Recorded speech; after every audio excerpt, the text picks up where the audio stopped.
ผู้ฟังทุกท่านรายการกำลังจะได้กลับมาพบกับท่านอีกสัปดาห์ละ2 ครั้งถ้าครั้งใดมีภาระก็จะไม่มีรายการนี้แต่ว่าก็สามารถที่จะฟังแล้วนำไปพิจารณาได้ไม่ว่าตอนใดตอนหนึ่งนะครับเพราะว่าการใช้ปัญญาเป็นเครื่องพิจารณานั้นเป็นเรื่องที่เกิดขึ้นในพระพุทธศาสนาหนุ่มฝรั่งนะครับหนุ่มฝรั่งชี้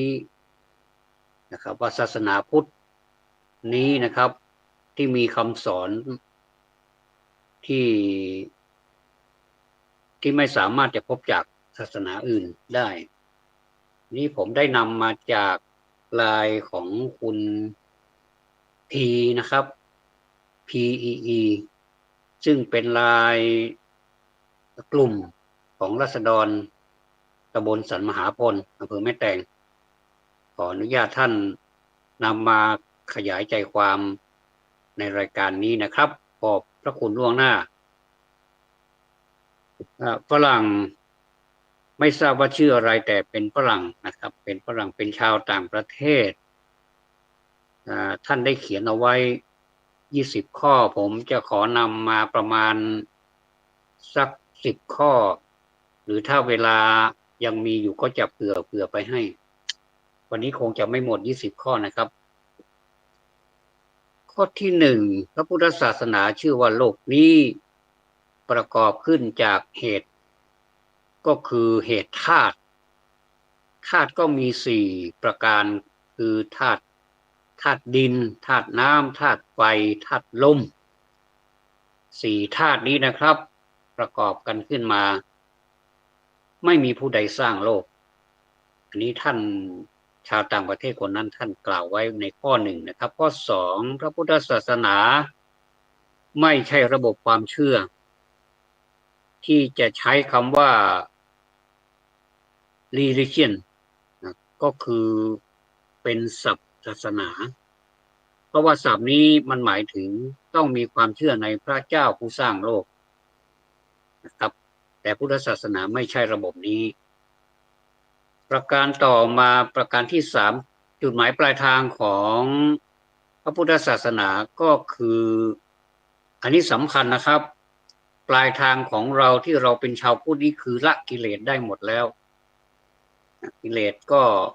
มีหลักๆก็มี3ตัวมีความโลภความโกรธความหลงอันนี้เป็นหลักเลยนะครับถึงแม้ว่าจะมีแค่3ตัวแต่ว่าก็เล่นปั่นหัวเราให้มึนไปหมดเลยนะครับ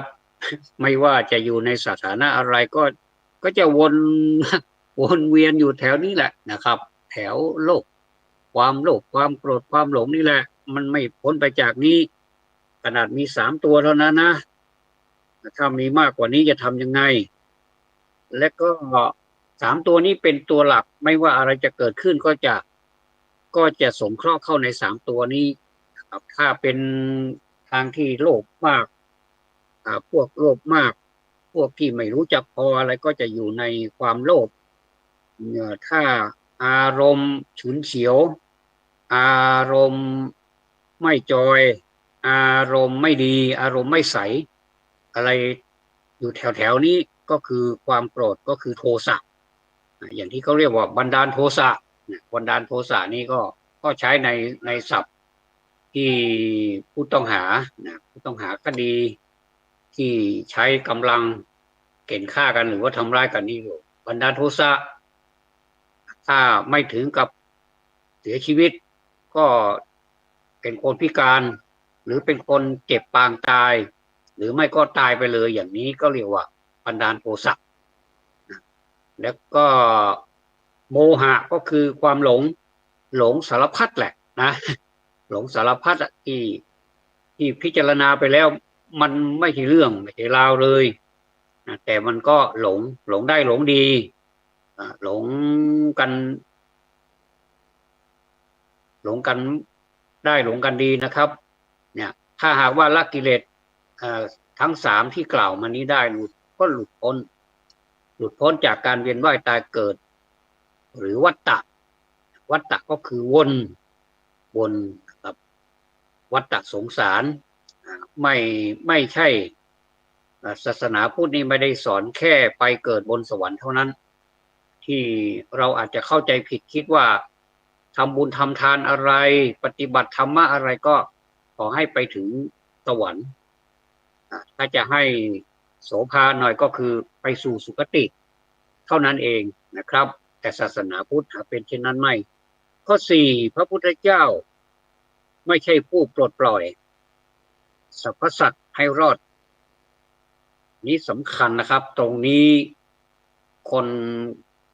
พุทธของเราก็ยังมีการเข้าใจคลาดเคลื่อนอยู่ในข้อนี้นะครับว่าพระพุทธเจ้าสอนให้เป็นผู้นะเข้าใจว่าพระพุทธเจ้าเป็นผู้ปลดปล่อยนะปลดปล่อยแต่ว่าในความเป็นจริงแล้วพระพุทธเจ้าเป็นผู้บอกให้เรารู้ว่าอันนี้มันเป็นอย่างนี้นะเธอต้องไปปฏิบัติอย่างนี้นะคุณต้องเอาไปปฏิบัติแบบนี้แล้วมันจะได้แบบนี้พระพุทธเจ้าเป็นผู้สอนในศัพท์คำว่าสัทธาถึงได้มีพระนามว่าสัทธาเทวมนุษสนังสัทธาเทวมนุษสนังเป็นครูนะเป็นครูผู้สอนของเทวดาและมนุษย์ทั้งหลายเนี่ยเพื่อให้เทวดาและมนุษย์ทั้งหลายนั้นหลุดพ้นจากกิเลสและก็วัฏฏะสงสารวัฏฏะก็คือวนอย่างที่ว่าแล้วนะครับข้อ5ความสัมพันธ์ระหว่างพระพุทธเจ้ามีความสัมพันธ์ระหว่างพระพุทธเจ้าและสาวกประการเดียวเท่านั้นนะครับก็คือพระพุทธเจ้าเป็นผู้สอนเป็นสัทธามาจากสัตถุนะครับสัตถุแปลว่าผู้สอนเมื่อประกอบวิภัตปัจจัยเรียบร้อยตามภาษาหลักภาษาบาลีก็จะเป็นสัทธารูสัทธาเนี่ยนะครับคือครูผู้สอนแล้วก็ลูกศิษย์นี่สาวกะผู้ฟังลูกศิษย์นะครับลูกศิษย์พระพุทธเจ้านี่เราเรียกว่าสาวกแล้วก็พระพุทธเจ้านี่ไม่ได้สอนลูกศิษย์เป็นผู้รับใช้หรือว่าเป็นทาสนะครับแล้วก็พระพุทธเจ้าไม่ใช่ตัวแทนของพระเจ้าแล้วก็ไม่ใช่สาวกก็ไม่ใช่ตัวแทนของทาสผู้รับใช้พระพุทธเจ้านะครับตรงนี้นี่เมื่อเราคิดได้เราก็จะสบายใจว่าพระพุทธเจ้าไม่ใช่เป็นนายไม่แล้วก็พวกเราซึ่งเป็นผู้ถูกสอนก็ไม่ได้เป็นทาสนะอันนี้ท่านได้เขียนไว้อย่างนี้ผมก็ได้นำมาเสนออย่างนี้ข้อ6พระพุทธเจ้าไม่เคยให้สาวกนะครับใช้ความเชื่อโดยปราศจากปัญญานี่มีอยู่หลายที่นะครับในพระไตรปิฎกปัญญานี่เยอะเหลือเกินถ้าตรงไหนมีศรัทธาแล้วก็ปัญญาก็เข้าไปกำกับเขาจะทำงานร่วมกันอย่างมีศักยภาพนะครับจะทำงานร่วมกับปัญญาศรัทธาทำงานร่วมกับปัญญาคือคุณศรัทธานี่จะอยู่โดดเดี่ยวไม่ได้คุณปัญญาต้องไปช่วยคุณศรัทธาเพื่อสร้างสรรค์ให้เกิดความถูกต้องนะก็คือท่านไม่เคยให้สาวกนี่ใช้ปัญญาใช้ความเชื่อเนี่ยมาโดยปราศจากปัญญามานับถือตรงกันข้ามนะครับทรงสอนให้ใช้ปัญญาเนี่ยพิจารณาคำสอนก่อนจะเชื่อคนเรานี่ก็แปลกเหมือนกันเนาะถ้าเชื่ออะไรเนี่ยมันเชื่อได้เชื่อดีนะครับเชื่อได้เชื่อดีถ้าเชื่อได้แล้วมันเชื่อดีอย่างว่ามันก็ดีไปแต่ว่าเชื่อได้แล้วแต่ เชื่อแล้วมันไม่ดี อันนี้มันก็น่าคิดเหมือนกันนะ แล้วก็ที่เราจะใช้ปัญญาพิจารณาเนี่ยก่อนที่จะเชื่อเนี่ยและเห็นจริงด้วยตนเองก่อน และผู้เป็นสาวกของพระพุทธเจ้าเนี่ยต้องนำคำสอนไปประพฤติปฏิบัติด้วยไม่ใช่ว่า รู้แล้วก็รู้แล้วอย่างนี้นะไม่ใช่ต้องไปประพฤติปฏิบัติให้ถูกต้องตามหลักนะครับ เพื่ออะไรเพื่อความหลุดพ้นจากการเวียนเกิดเวียนตายได้นอกจากให้คำแนะนำชี้ทางที่ถูกต้องเท่านั้นอันนี้พระพุทธเจ้ามีหน้าที่พระองค์ทรงทำหน้าที่นี้อย่างนี้จริงๆนะครับเพราะ7คำสอนพระพุทธเจ้าเป็นอะไรคำสอนพระพุทธเจ้าเป็นสัจธรรมเป็นสัจธรรมประจำโลกที่มีแล้วก็เป็นอยู่แล้วเนี่ยมันมีอยู่แล้วพระพุทธเจ้าไม่ทรงมาอุบัติในโลกนี้เขาก็มีอยู่แล้วธรรมะแต่ว่าพระพุทธเจ้าทรงเป็นแต่เพียงผู้ค้นพบเท่านั้นแล้วก็ท่านก็ไม่ใช่เป็นคนสร้างไม่ใช่เป็นคนสร้างคำสอนขึ้นมานะครับว่าคำสอนนี้เป็นของเรานะอะไรทำนองนี้ไม่ใช่มันมีอยู่แล้วสัจธรรมยกตัวอย่างง่ายๆก็ได้นะครับว่าความเกิดมีไหมมีเมื่อมีความเกิดแล้วก็เดินทางไปสู่ความแก่มีไหมมีแล้วก็เกิดแก่เจ็บไหมเจ็บนะครับบางคนก็เจ็บได้เจ็บดีเจ็บนานซะด้วยเจ็บนอนกันเป็นแรมปีติดเตียงเป็นแรมปีหรือว่าหลายปีแต่ก็อยู่อย่างนั้นจะไปก็ไม่ไปจะหายก็ไม่หายก็เบื่อเหลือเกินนะครับถ้าถามจริงๆก็กลัวตายไหมก็กลัวเหมือนกันแต่ไหนๆมันก็ไหนๆแล้วก็ตายไปซะมันก็ดีอย่างนี้นะก็มักจะเป็นอย่างนี้คนไข้อันนี้เรียกว่าความเจ็บและผลที่สุดมามันถึงจะยังไงถึงจะอายุยืนเพียงไหนก็ตามมันก็เดินทางไปสู่ความตายอันนี้ว่าเกิดแก่เจ็บตายเรียกว่าเป็นหลักเป็นสัจธรรมของชีวิตเมื่อมีเกิดแล้วก็มีตายมีหนุ่มแล้วก็มีแก่มีสุขภาพแข็งแรงดีวันหนึ่งก็จะเจ็บไข้ได้เหมือนกันนะครับอันนี้ก็เรียกว่าเป็นสัจธรรมแม้พระพุทธเจ้าท่านไม่ได้อุบัติขึ้นมาก็สัจธรรมเหล่านี้ก็มีอยู่แล้วนะครับข้อ8นรกผู้ฟังแล้วไม่อยากจะพูดเลยนรกนี่คงจะมีความทุกข์มากเหลือเกินนรกนะอย่างที่เขาพูดกันเป็นภาษาที่แดกดันกันนะบอกว่าแล้วจะรู้ว่านรกมีจริงนะ แล้วมันก็มีจริงๆนะมี แต่ว่านรกในพระพุทธศาสนานี่มันไม่ใช่สถานที่กักกันสัตว์อย่างนิรันดร์ก็คืออย่างถาวรนะครับมีสามารถเปลี่ยนแปลงได้บุคคลทำบาปแล้วไปเกิดในนรกเมื่อพ้นกรรมแล้วก็สามารถกลับไปเกิดในภพที่ดีกว่าได้ครับอย่างนกอย่างหนูอย่างสัตว์เดรัจฉานทั้งหลายที่เราเห็นนะครับตอนเช้ามานี่ไก่มันก็ขันเนี่ยอันนี้ก็เป็นสัตว์เดรัจฉานนอกจากจะ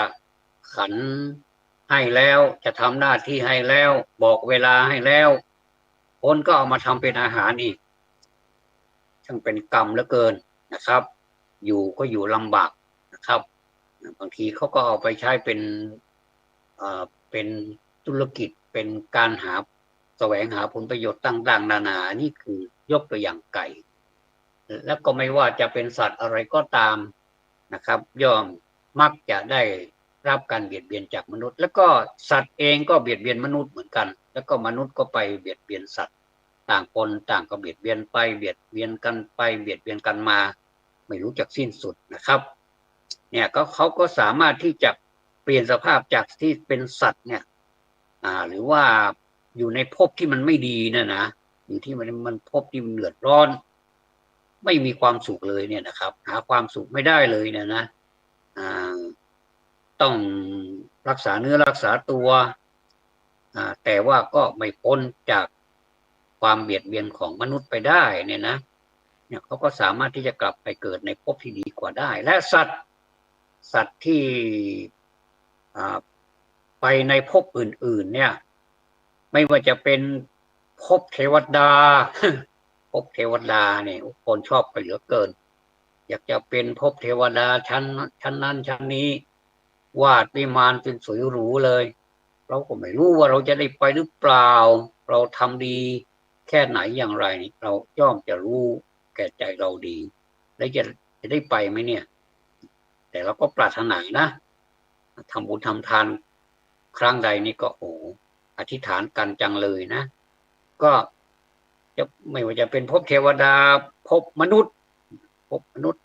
ยังไม่ทันตายเลยก็บอกว่าเกิดมาชาติใดก็ขอให้มาเป็นคนอีกให้เป็นมนุษย์อีก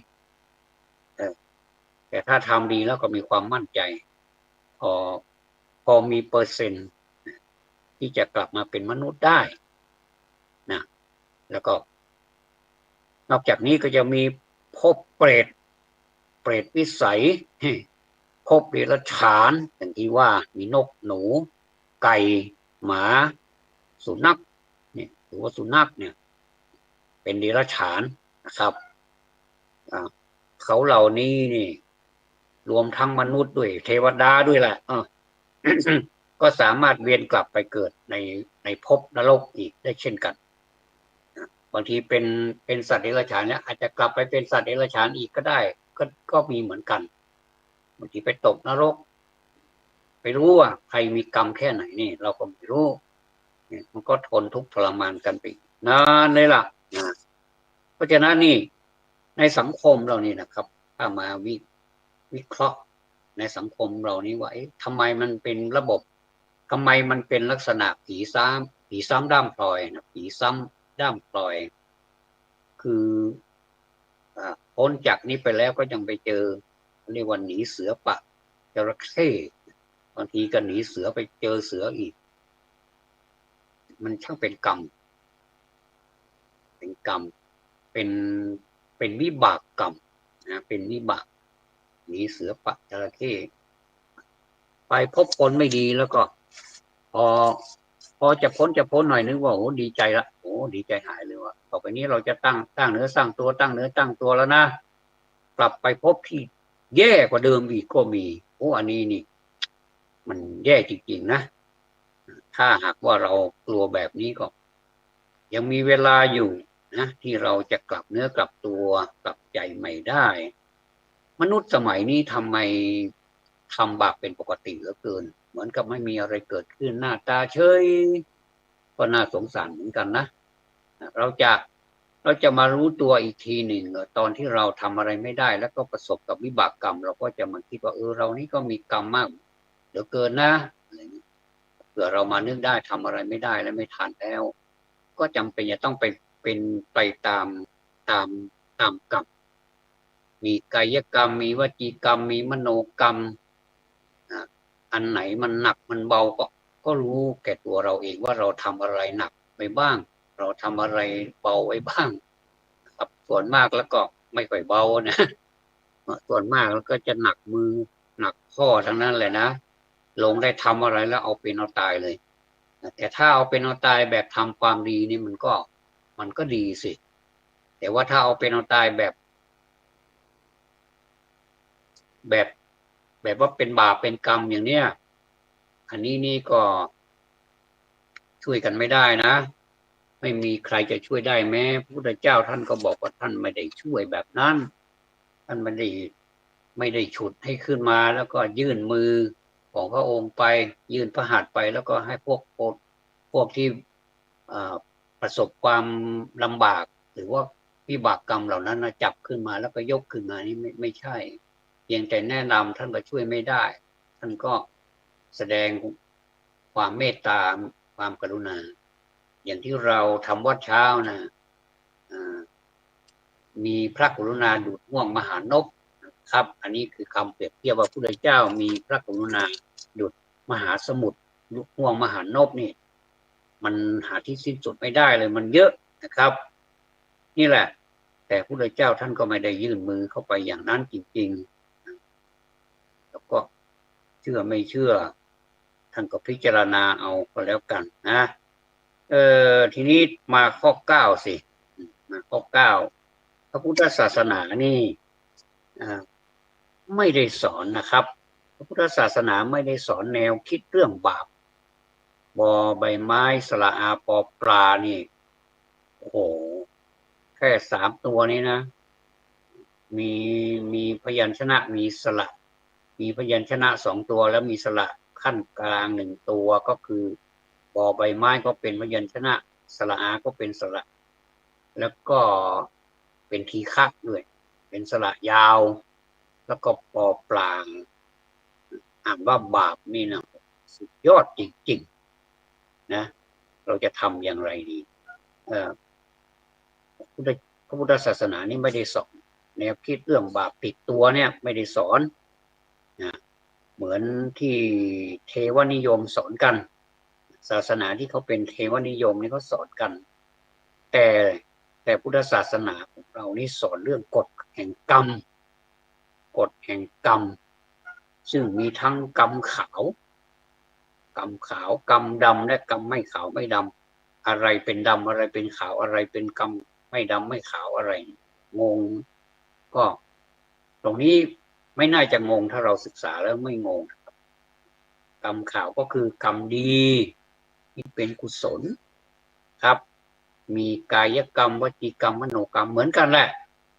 กรรมดำก็เหมือนกันมีกายกรรมวจีกรรมมโนกรรมแต่มันเป็นกรรมดำกรรมที่ไม่ดีเป็นอกุศลแล้วก็กรรมที่ไม่ขาวไม่ดำก็คือเป็นครึ่งกลางๆจะว่าขาวก็ไม่ขาวจะว่าดำก็ไม่ดำเป็นสีมัวเป็นสีเทาๆดำก็ไม่ดำขาวก็ไม่ขาวถ้าดำก็ดำไปเลยขาวก็ขาวไปเลยนี่ชัดเจนนะครับกรรมขาวก็คือกรรมดีเป็นกุศลกรรมกรรมดำก็คืออกุศลแล้วก็กรรมที่ไม่ดำไม่ขาวไม่ดำนี่ก็เป็นกลางๆนะครับประการที่10พระพุทธศาสนาสอนว่ามนุษย์และเทวดาทุกชีวิตนี่นะครับมีศักยภาพที่จะบรรลุธรรมได้ตรงนี้นี่ต้องวงเล็บไว้หน่อยครับตรงวงไว้หน่อยว่าคำว่ามีศักยภาพที่บรรลุธรรมเนี่ยไม่ได้กำหนดว่าเป็นพระก่อนถึงจะบรรลุธรรมไม่ใช่จะเป็นฆฤหัสถ์ก็ดีจะเป็นใครก็ตามที่ทำแล้วมันถึงที่สุดแล้วมันสุกงอมมันสามารถบ่มเพาะมันนานแล้วเนี่ยครับอย่างเราบ่มผลไม้บางทีมันก็ไม่ต้องบ่มพอมันสุกมันก็สุกคาต้นเลยก็เด็ดมารับประทานได้เลยนะครับอย่างนี้เขาเรียกว่าสุกคาต้นแต่ว่าบางลูกก็ไม่ได้สุกคาต้นแต่มันแก่จัดผลมันแก่จัดแล้วคนก็เอามาบ่มการทำกรรมก็เหมือนกันนะเอามาบ่มเหมือนกับเราเอาผลไม้มาบ่มให้มันสุกทีนี้บุคคลนะแต่ละบุคคลสัตว์แต่ละสัตว์นี่นะครับก็จะมาบ่มเพาะตัวเองใช้เวลาบ่มแค่ไหนมันก็แล้วแต่ว่าปัจจัยของผลไม้นั้นมันจะแก่แค่ไหนมันเราอาจจะเข้าใจผิดก็ได้ว่ามันแก่แล้วแต่เราเอามาบ่มแต่มันก็ไม่ยอมสุกทีพอสุกแล้วมันก็ไม่อร่อยรู้สึกมันเปรี้ยวๆมันไม่มีรสชาติอร่อยเหมือนกันแต่นี่เอาที่มันดีก็แล้วกันนะสมมติว่าเราเอามาบ่มแล้วก็มันสุกแล้วมันก็อร่อยเอามาปอกรับประทานก็อร่อยมากเลยต้องมีราคาด้วยนัยยะตรงกันข้ามกับสมมติว่าเป็นเหตุปัจจัยผลไม้นั้นมันไม่ดีมันเน่าเสียหรือว่ามันมีเหตุอะไรที่มันทำให้เรารับประทานไม่ได้อันนี้ก็กลายเป็นกรรมดำไปเลยก็คือรับประทานไม่ได้เหมือนเกิดมาเป็นคนแล้วก็ใช้ชีวิตที่สะดวกไม่ได้ผลไม้จะกินก็กินไม่ได้เพราะมันไม่ดีมันเน่าเหม็นมันเสียมีรสชาติที่ไม่อร่อยเหมือนคนเรานี่เกิดมาแล้วชีวิตไม่อร่อยอย่างผมพูดนี่มันอร่อยเพราะว่าเราพูดไปด้วยเราก็ นึกภาพไปด้วยว่ามันอร่อยผลไม้ที่เราบ่มแล้วอร่อยวางขายตามตลาดบางทีโอ้ถ้ามีตังค์เยอะๆก็จะเหมาเลยอย่างเนี้ยนะเพราะว่ามันน่ากินนะผลไม้เดี๋ยวนี้ออกเยอะเลยอย่างปีนี้นะครับผลไม้นี่เป็นประเภทมะม่วงนี่เยอะจริงๆนะครับบางทีก็หล่นสุกแล้วมันก็งอมแล้วมันก็สุกคาต้นแล้วมันก็หล่นที่หล่นมานี่มันที่มันดีก็มีที่มันหล่นมาแล้วมันดีก็มีบางทีหล่นมาดีจากข้างบนแต่หล่นกระทบพื้นมันก็แตกแล้วก็แมลงก็ไปตอมอีกก็กลายเป็นเน่าไปเลยก็มีแล้วก็บางทีก็เป็นแมลงเจาะตั้งแต่ข้างบนส่วนมากในมะม่วงนี่ก็จะมีแมลงวันทองเนี่ยชอบเจาะแล้วมันก็หล่นลงมาแล้วมันก็เน่าส่งกลิ่นฟุ้งเลยนะครับแต่ว่าถ้ามันดีมันก็กลิ่นหอมเราก็เอามาปอกดูก็โอ้โหอร่อยหวานมากเลยนะครับมะม่วงนี่เยอะจริงๆนะครับเห็นแล้วก็โอ้โหมันเหลืองอารามแถวร่มของมันอะเต็มไปหมดเลยนะครับมันก็เป็นไปอย่างสัตว์โลกนี่เลยนะมีทั้งดีทั้งไม่ดีแล้วล่ะก็หล่นจากต้นเดียวกันนะเหมือนกับเราอยู่ในโลกเดียวกันมะม่วงแต่ละลูกก็ไม่เหมือนกันครับเนี่ยเขามีศักยภาพนี่มันเป็นความสามารถของมนุษย์ทุกมนุษย์สัตว์ทุกสัตว์ที่จะสามารถบรรลุธรรมได้ในพุทธศาสนานี่ก็บรรลุธรรมนี่ก็ไม่ได้กำหนดเชื้อชาติเลยนะครับว่าคนนั้นจนไม่สามารถที่จะบรรลุธรรมได้แต่ตรงกันข้ามกับคนที่รวยกลับไม่สามารถบรรลุธรรมได้ก็มีคนที่รวยมากๆบรรลุธรรมได้ก็มีมันไม่อยู่ที่ฐานะนะครับมันอยู่ที่การบ่มเพาะมันอยู่ที่การสะสมมานานเท่าไหร่ก็ไม่รู้นะครับแม้แต่เจ้าตัวเขาเองเขาก็ไม่รู้ว่าเขานานแค่ไหนก็เกิดมาแล้วเขามีศักยภาพมันถึงเวลาแล้วที่จะบรรลุในสิ่งนั้นสิ่งนี้พูดให้นิดเดียวเองเขาก็เข้าใจอย่างสมัยพุทธเจ้าสมัยพุทธกาลนี่นะเวลาไปโปรดสัตว์พระพุทธเจ้าเรียกว่าสัตว์ครับมนุษย์นี่ก็สัตว์เหมือนกันสัตว์โลก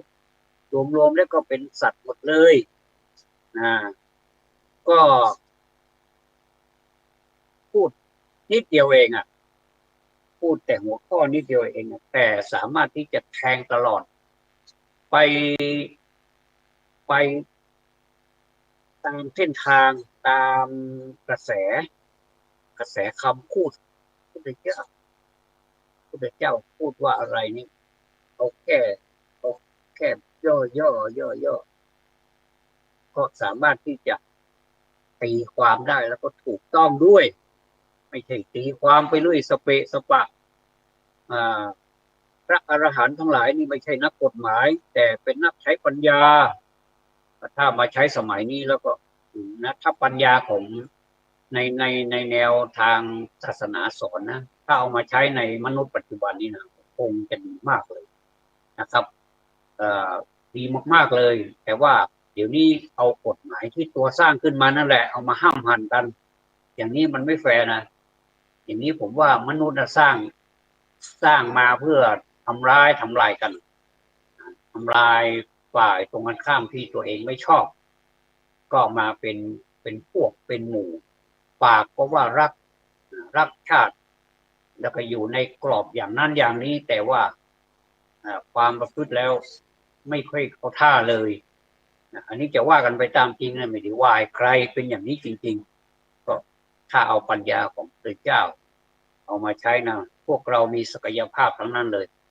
เราจะเอาเรื่องยศถาบรรดาศักดิ์ฐานะความเป็นอยู่มีความจนอะไรเนี่ยฐานะเนี่ยนะเอาวางไว้ตรงนั้นก่อนอย่าเอามาพูดกันอย่าไปหลงอย่าไปยึดติดเอามาว่าเราเนี่ยไม่ได้ฉลาดคนเดียวเราก็ไม่ได้โง่เราก็ไม่ได้ฉลาดแต่ว่าเรามาแชร์กันเรามาแบ่งปันกันอะไรที่เราไม่รู้เนี่ยนะครับ อะไรที่เราไม่รู้เนี่ย คนอื่นเอามาแชร์นี่โอ้เราขอบคุณมากนะคนที่ถูกด่าเนี่ย สามารถยิ้มอยู่ได้เนี่ยนะผมบอกโอ้สุดยอดคนจริงๆไม่ใช่ว่าพอไม่ต้องถึงกับด่าหรอกแค่แนะนำก็หน้าบูดหน้าเบี้ยวแล้วจะเมื่อกี้นี้นะยั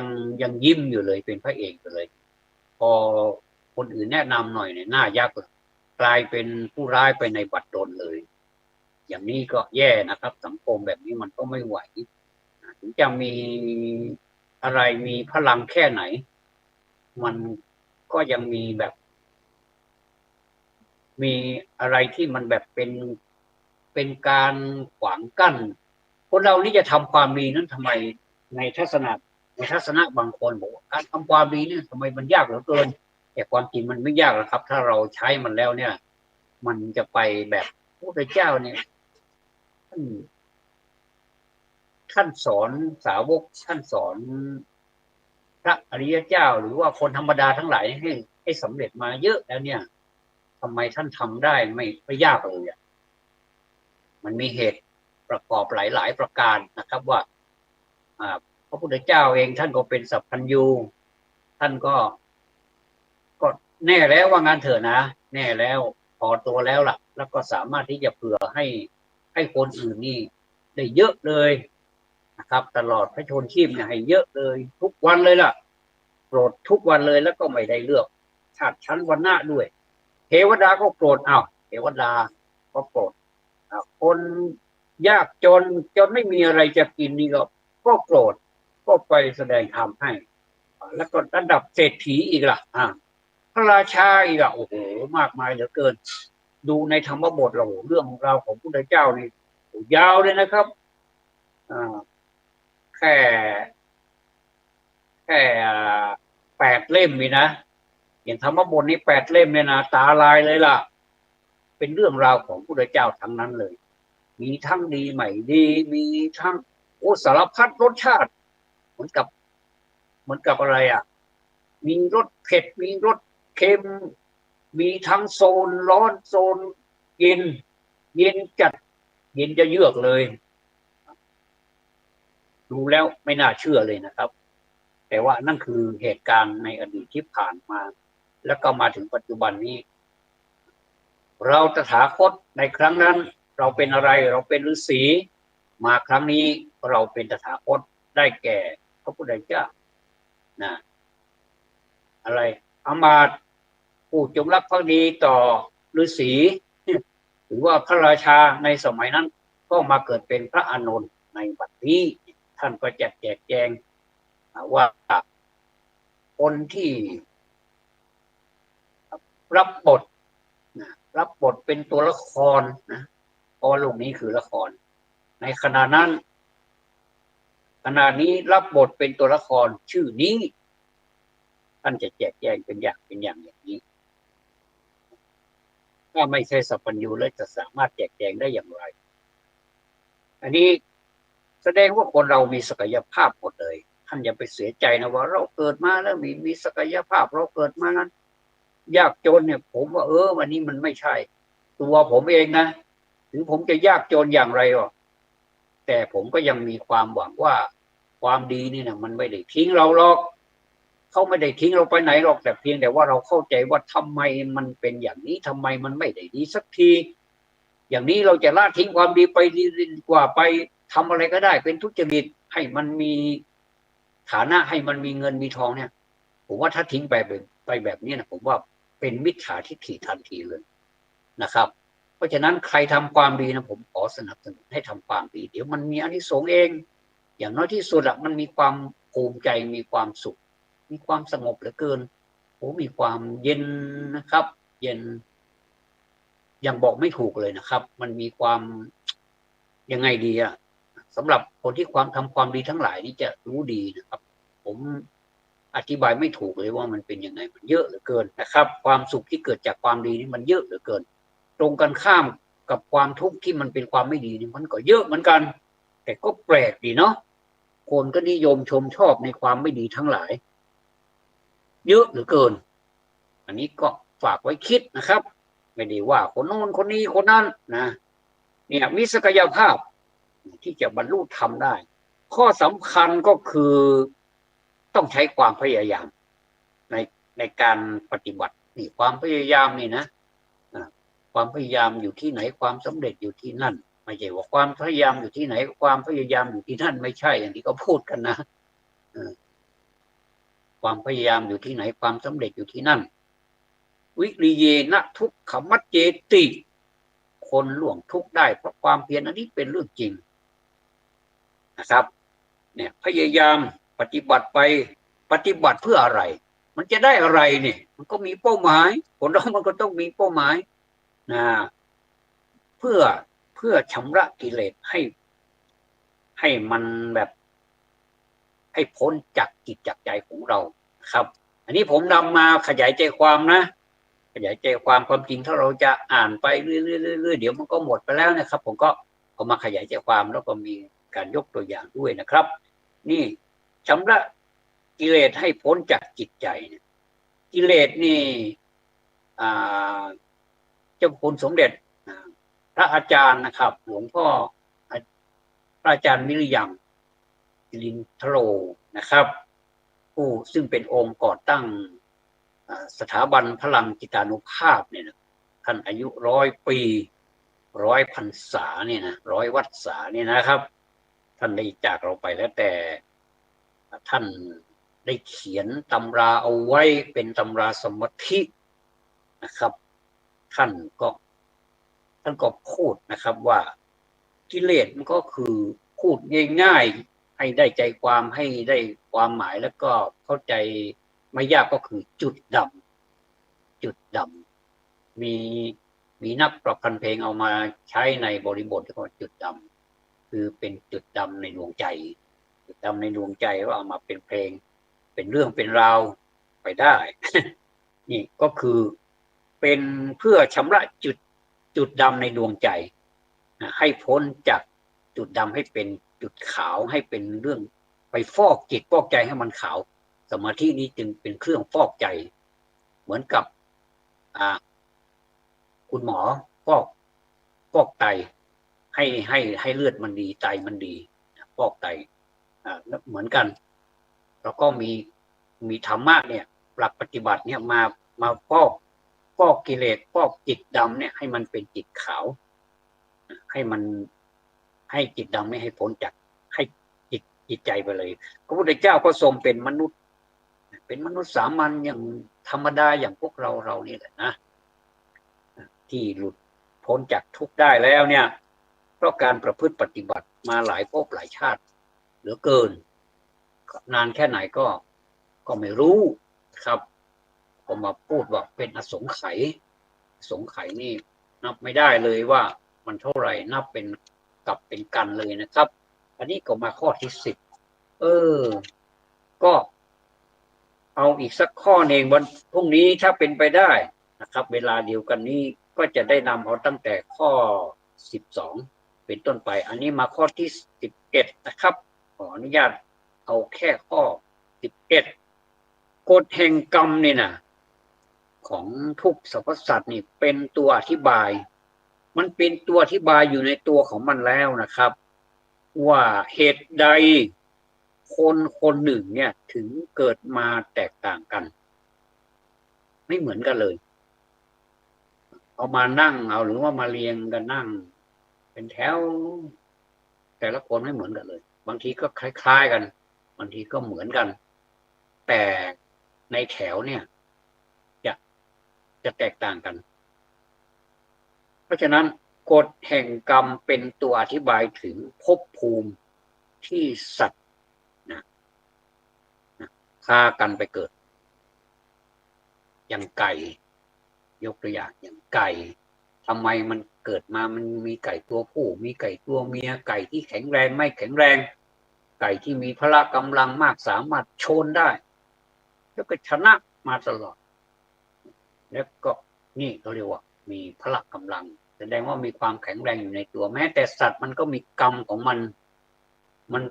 แม้แต่มันจะเป็นสัตว์เดรัจฉานก็จริงแต่ว่ามันมีพละกำลังสามารถที่จะต่อสู้ที่เขาเอามาต่อสู้กันบนสังเวียนสัตว์ ดีดกันไปก็ดีดกันมาสักพักหนึ่งก็ชนะแล้วอย่างนี้อันนี้เรียกว่ามีความแข็งแรงครับและสัตว์เมื่อมีความแข็งแรงแล้วก็ไม่เจ็บไม่ได้ป่วยไม่ได้ไข้เสียงก็ดีถ้าเป็นสัตว์ถ้าเป็นไก่ตัวผู้ก็ขันดีมากขันดีเสียงเพราะแล้วก็ร่างกายก็แข็งแรงเวลาไปตีไปชนก็สุดยอดนำความพึงพอใจมาให้เจ้าของก็รักอย่างเนี้ยแม้แต่สัตว์เองมันก็ยังไม่เหมือนกันตรงกันข้ามกับไก่ตัวหนึ่งโตพอกันแหละแต่ว่าขี้โรคเหลือเกินเดี๋ยวเป็นโน่นเป็นนี่ขึ้นสังเวียนไปชกไปต่อยไปตีไปก็ไม่เคยชนะบางทีชนะบ้างไม่ชนะบ้างอันนี้เจ้าของก็ไม่ปลื้มเจ้าของก็ไม่รัก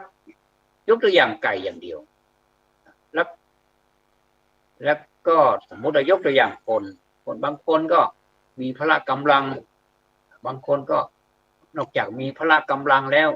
ไม่เจ็บไม่ป่วยก็มีปัญญาอีก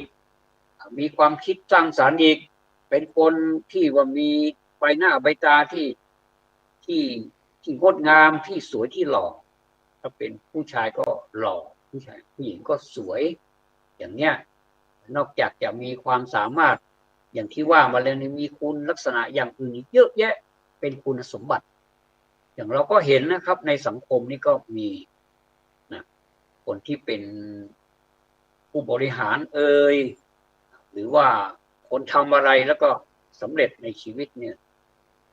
บางทีก็คนก็ไม่เห็นอย่างที่เขาพูดกันบอกว่าคนไม่เห็นก็ผีก็เห็นอย่างนี้นะมันจะมีคำพูดอย่างนี้คนไม่เห็นเทวดาก็เห็นดินฟ้าก็เห็นฟ้าก็เห็นอยู่เห็นนะบางทีก็พูดแบบน้อยใจนะเนี่ยมันก็เป็นแบบนี้แต่ว่าบางคนก็เมื่อมีปัญญาแล้วแต่ก็รูปก็ไม่สวยรวยก็ไม่รวยอย่างนี้แต่ปัญญาเยอะเหลือเกินก็สามารถที่จะประคองตัวเองให้รอดพ้นให้มีชีวิตอยู่ได้ในโลกใบนี้ได้ก็มีแต่บางคนก็มีทรัพย์สมบัติเยอะเหลือเกินแต่หาปัญญาไม่ได้ทรัพย์สมบัติที่วงตระกูลของตัวเองสร้างมาปู่ย่าตายายสร้างมากับมือเลยขึ้นต้นเป็นมะลิซ้อนพอแตกไม่อ่อนใบอ่อนเป็นมะลิลาอย่างเนี้ยขึ้นต้นเป็นลำไม้ไผ่พอเหลาลงไปกลายเป็นบ้องกัญชาเลยอย่างเนี้ยก็เลยรุ่นปู่รุ่นย่ารุ่นตารุ่นยายสร้างเอาไว้ก็มาฉิบหายหรือว่ามาเสียหายจนไม่มีอะไรดีเลยเสียดายในอดีตที่ผ่านมานั้นยิ่งใหญ่เหลือเกินก็ถือว่าบางคนไปพบไปเห็นว่า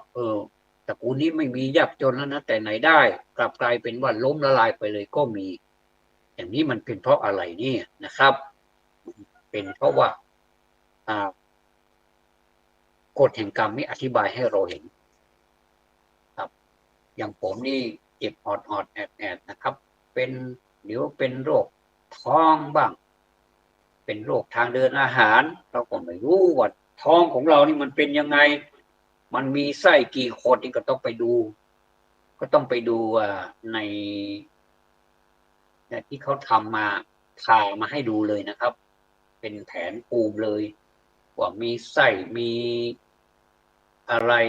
อยู่ในนั้นมีเครื่องจักรเป็นโรงงานขนาดใหญ่เลยนะแต่ละคนเนี่ยนะมีเป็นโรงงานแล้วก็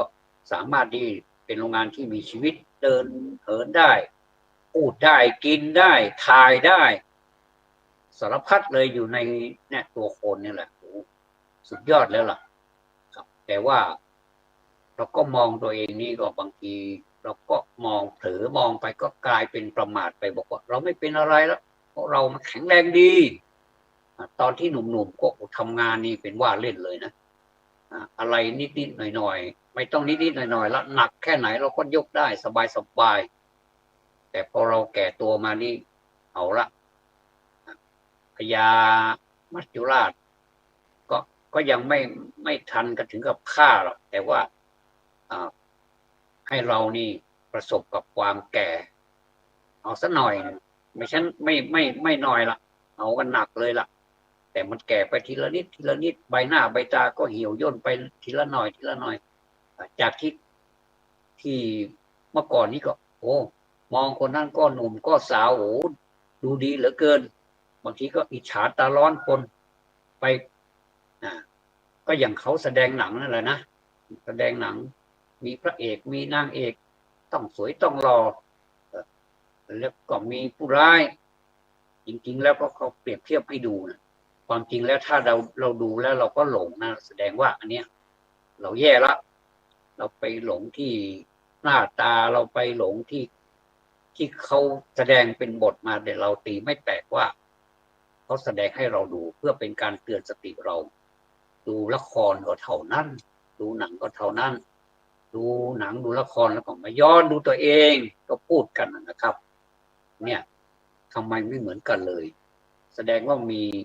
มีกฎแห่งกรรมเนี่ยอธิบายให้เราดูบางคนก็โอ้โหมีทรัพย์สมบัติแล้วก็ยังไม่พอมีครอบครัวก็เป็นปกติสุขนะมีครอบครัวก็อยู่ดีมีสุขมีลูกมีเต้าก็ดีนะลูกเต้าก็ดีก็สามารถที่จะขยายหรือว่ารักษากิจการผลประโยชน์ของคุณพ่อคุณแม่ให้อยู่ต่อไปถึงแม้ว่าคุณพ่อคุณแม่ไม่ได้อยู่ในโลกนี้แล้วเนี่ยล่วงลับไปแล้วเนี่ยเขาก็สามารถที่จะต่อยอดคุณพ่อคุณแม่ได้สบายอย่างนี้ก็มีให้เห็นแล้วก็แบบประเภทที่ตอนคุณพ่อคุณแม่รุ่งเรืองเหลือเกินมีความเจริญเหลือเกินแต่พอมาถึงคุณลูกแล้วเละเทะเป็นโจกไปเลยอย่างนี้เละตุ้มเป๊ะไปเลย